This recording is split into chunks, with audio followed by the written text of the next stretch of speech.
Hello everyone. কি খবৰ সকলোৰে ভালনে? এয়া লাডু বনাইছো দেখিছানে? ইহৰ লাডু সুজি লাডু আৰু ইয়াতে গাখীৰ ঘিউ এয়া মিক্স কৰা হৈছে। আপোনালোকে ভিডিঅ'টো শেষলৈকে চালে গম পাব কিহৰ কাৰণে লাডু বনাইছো। তেন্তে হলে ভিডিঅ'টো চাই থাকিব দেই শেষলৈকে।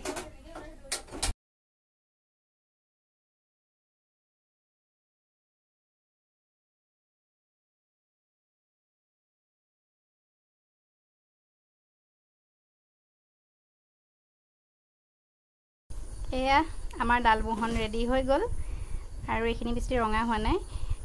অকমান বেছিকে ভাজিব লাগিছিলে, আমি কমকে ভাজি এনেকৈ লৈছো আৰু দোকানৰ পৰা কিনাটো ৰং দিবও পাৰে, তাত বেছি ৰঙা হৈ যায় আৰু ইয়াত ৰং চং একো দিয়া নাই দেই, এনেকুৱা হৈছে আৰু খাবলৈ কিন্তু খুব ধুনীয়া হৈছে। মই আগতেই খালো এবাৰ আৰু এয়া চাওক, আপোনালোকে এনেকৈ ঘৰত বনাই খাব পাৰে কম খৰচতে।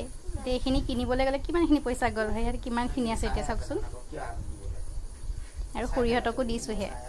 এয়া চাওক, ইয়াতে গাখীৰ ঘিউ আৰু চুজি বেকিং সোডা সেয়া মিক্স কৰি ধুনীয়াকৈ বনোৱা হৈছে আৰু তাত চেনি পানী। চাওক এতিয়া ধুনীয়াকৈ খাই লওঁ দেই। কেনেকুৱা পালে জনাবচোন, দেখাত কেনেকুৱা হৈছে। আপোনালোকে সোৱাদটোতো ল'ব নোৱাৰিব বাৰু, সোৱাদটো ধুনীয়া হৈছে মই নিজেই কৈছোঁ, আৰু দেখাত কেনেকুৱা হৈছে ক'ব দেই।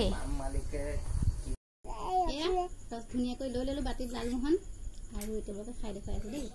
বহুত ধুনীয়া হৈছে, বহুত কোমল আছে,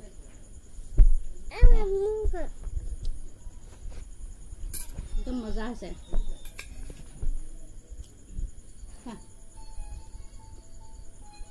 আপোনালোকে এনেকৈ ঘৰত বনাই খাব পাৰে, খুব ধুনীয়া হৈছে খাবলৈ, কম খৰচতে হৈ যায়। এতিয়া আমাৰ ওচৰত বহুতখিনি আছে, সৰিয়হটোকো দিলোঁ। Bye bye. আৰু দেখাত কেনেকুৱা লাগিলে ক'ব দেই। বাই বাই কৈ দিয়া। কেনেকুৱা হৈছে কোৱাচোন খাই লৈ? মজা লাগিছে কৈ দিয়া, মজা লাগিছে কোৱা, মজা লাগিছে কৈ দিয়া, মজা লাগিছে কৈ দিয়া। পানী খাবা আজিলৈ। Bye bye bye bye bye bye.